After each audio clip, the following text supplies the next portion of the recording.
National conference और कांग्रेस ने जैसे ही अलायंस किया उसके बाद भाजपा जो है तीखा कटाक्ष जो है कांग्रेस और राहुल गांधी पर कर रही है।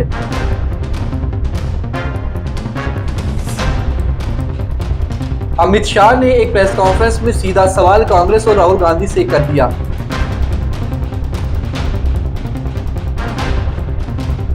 ये पूछ दिया कि आप बताइए, हमने तो जम्मू कश्मीर का पूर्ण रूप से विलय जो है देश के साथ करवाया 370 और 35A को एब्रोगेट करने के बाद, लेकिन आप ये स्पष्ट करें, क्या आप नेशनल कॉन्फ्रेंस के एजेंडे के साथ खड़े हैं?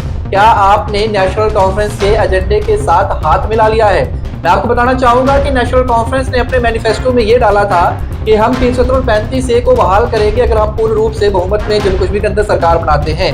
इसके अलावा उन्होंने ये भी कहा था कि हम जम्मू कश्मीर के अंदर फिर से वो कॉन्स्टिट्यूशन को बहाल करेंगे जो हमें अलग संविधान और अलग झंडा जो है वो देता है। अमित शाह ने ये कहा कि आप बताइए, राहुल गांधी जी और कांग्रेस, आप ये बताइए, क्या आप फिर से जम्मू कश्मीर के अंदर एक दूसरा झंडा जो है वो चाहते हैं? तिरंगे के साथ साथ आप उस झंडे को भी चाहते हैं? क्या आप रिजर्वेशन जो है उसमें ये बात कही गई है उनके मैनिफेस्टो में, नेशनल कॉन्फ्रेंस के एजेंडे की अगर बात करें, जिसमें वो ओबीसी की बात करें, जिसमें एससी की बात करें, जिसमें एसटी की रिजर्वेशन की बात करें, और नेशनल कॉन्फ्रेंस ये कह रही है कि हम उस पर पूर्ण विचार करेंगे, तो आप ये बताइए, क्या आप नेशनल कॉन्फ्रेंस के उस एजेंडे के साथ खड़े हैं? ये सीधा सवाल अमित शाह ने किया है। हालांकि मीडिया कर्मियों ने ये पूछा कि आप लगातार 10 सवाल पूछ रहे हैं, आपके नेता जो है वो सवाल पूछ रहे हैं, तो क्या आप जो है इनके जो अलायंस है उससे क्या डर रहे हैं? उन्होंने कहा हमें अलायंस से कोई लेना देना नहीं, वो अलायंस करे किसी के साथ भी करे, लेकिन हम एजेंडे का सवाल पूछ रहे हैं। जो नेशनल कॉन्फ्रेंस ने एजेंडा डिक्लेयर किया है, जो प्रिंट आउट मीडिया में भी दिया है, सार्वजनिक प्लेटफॉर्मों पे दिया है,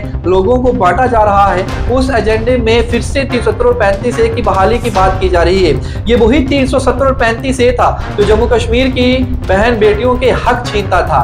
ये वही 370 और 35A था जो बाहर के लोगों को जम्मू कश्मीर के अंदर उनके हक नहीं देता था।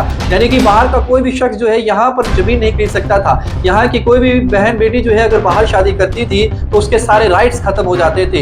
ये वही 370 और 35A था जिसकी वजह से जम्मू कश्मीर जो है उसका अलग कॉन्स्टिट्यूशन था।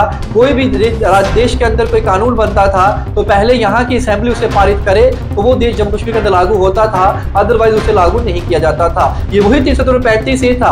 यहाँ पर जम्मू कश्मीर के अंदर 2 झंडे जो थे वो चल रहे थे और भाजपा ने तो स्टार्टिंग से ये कहा था कि 2 विधान, 2 निशान और 2 प्रधान नहीं चलेंगे, और उन्होंने वो किया। उन्होंने कहा हमने तो जम्मू कश्मीर का पूर्ण रूप से विलय जो है वो भारत के साथ किया है, लेकिन नेशनल कॉन्फ्रेंस फिर से जम्मू कश्मीर को उसी तरफ ले जाना चाहती है। तो कांग्रेस और राहुल गांधी ये स्पष्ट करें, क्या आप इस एजेंडे के साथ नेशनल कॉन्फ्रेंस के खड़े हैं जो आज 370 और 35A के एब्रोगेट होने के बाद जम्मू कश्मीर के बाकी राज्यों के लोगों को भी हक जो है, उनके राइट्स जो है जम्मू कश्मीर के अंदर, जम्मू कश्मीर की जो बहु बेटियां बहनें जो हैं उनके राइट्स जो हैं उनको रिजर्व कर दिया है आपने और उनको हक दिए हैं, क्या ये उनके पक्ष में है? जहां पे जो वाल्मीकि समाज था, ओबीसी समाज था, या फिर बेस्ट पाकिस्तानी रेफ्यूजीज जो थे जिनको आज तक वोटिंग का राइट नहीं था, 370 और 35 से खत्म होने के बाद आज उन्हें उनका वोटिंग का हक मिला है, तो क्या नेशनल कॉन्फ्रेंस जो है आज उस एजेंडे के साथ खड़ी है जिसमें उन सभी के हक फिर से छीने जा सकते हैं? तो सीधा हमला किया है नेशनल कॉन्फ्रेंस और कांग्रेस पर अमित शाह ने। अब रिप्लाई देखते हैं क्या आता है क्या नहीं आता, लेकिन आपको क्या लगता है अपने कमेंट सेक्शन में जरूर रखिएगा और वीडियो को जैसा शेयर करिएगा। बाकी बड़ी तमाम अपडेट्स के लिए बने रहें बहु एक्सप्रेस के साथ। जय हिंद।